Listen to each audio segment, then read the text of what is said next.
Hey everyone, it's Mike from the Hardcover comic. John Byrne fans rejoice. We are about a month away from the release of the Doom Patrol by John Byrne Omnibus. So, um, you know, been a been a few cancellations going on. It looks like this one's still going strong. I haven't heard of any cancellations for this.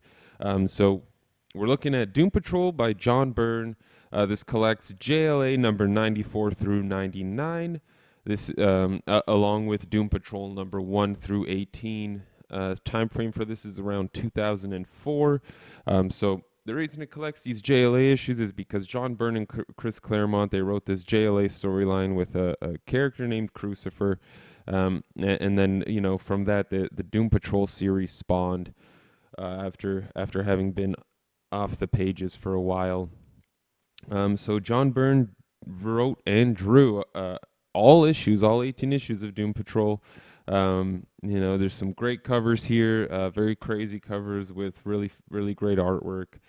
John Byrne's art is fantastic, very exciting, very dynamic, very colorful. It's great, great stuff. And like I mentioned, it starts off with the JLA, right? So you've got these 6 issues in JLA. And overall, my thoughts on the storyline are it's good.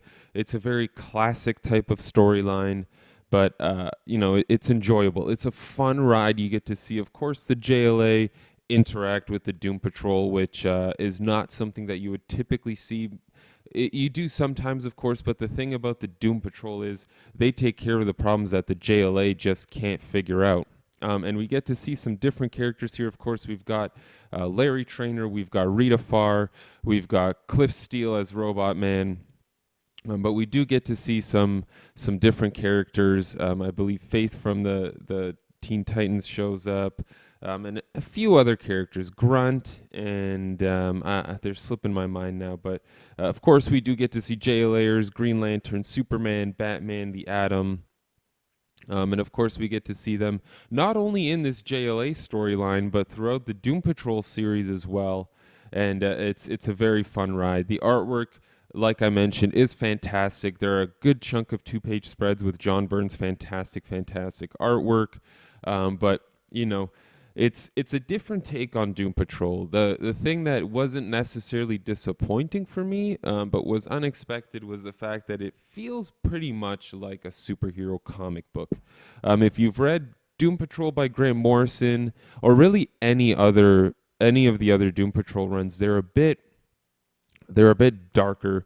They're a bit stranger, eerier, creepier a little bit. They've got this looming creepiness behind them, and of course a real disturbance, because these are broken characters. These are messed up people with crazy abilities. They don't feel like they fit in, and it's come to a point now in the Doom Patrol and I guess the DC universe where they're widely accepted and they don't feel as strange anymore. They don't feel like the world's strangest superheroes. Cliff Steele has had some modifications done to himself, as you saw recently, a little bit earlier. Larry Trainer is no longer bandaged. Again, I'm not entirely sure what's been going on with these characters, that they look different. The negative entity within him as well is slightly different. It's got a skeleton with it now, as opposed to just being this sort of black figure that flies around. And we see both the bandaged version of him and this sort of black mask version of him.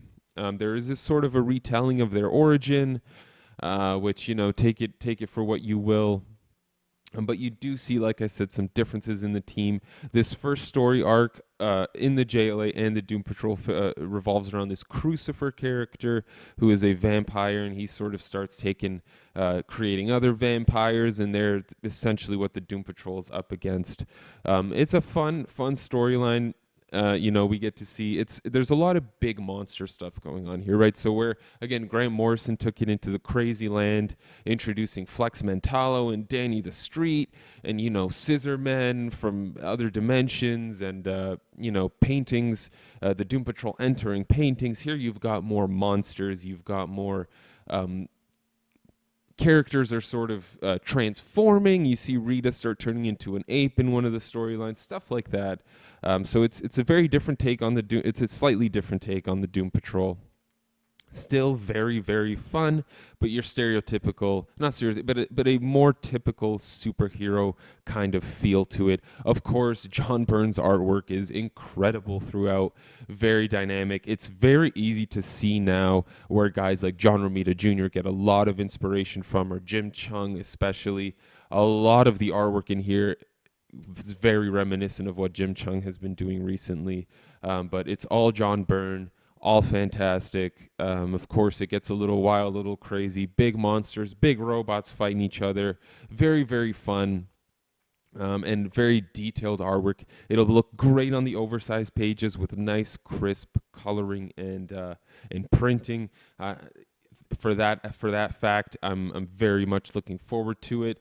Again, we get to see some slightly different characters here, like Nudge and Faith, and of course, like I said, a different perspective for the Doom Patrol. Niles Calder does play a big part in the series as well, and the slight changes to the characters don't necessarily affect the team dynamic.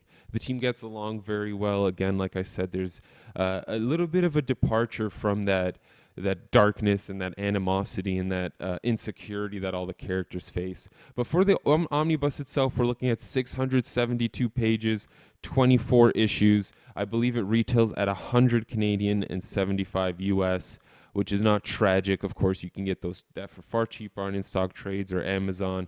It drops February 19th, 2020, so coming up in just over a month.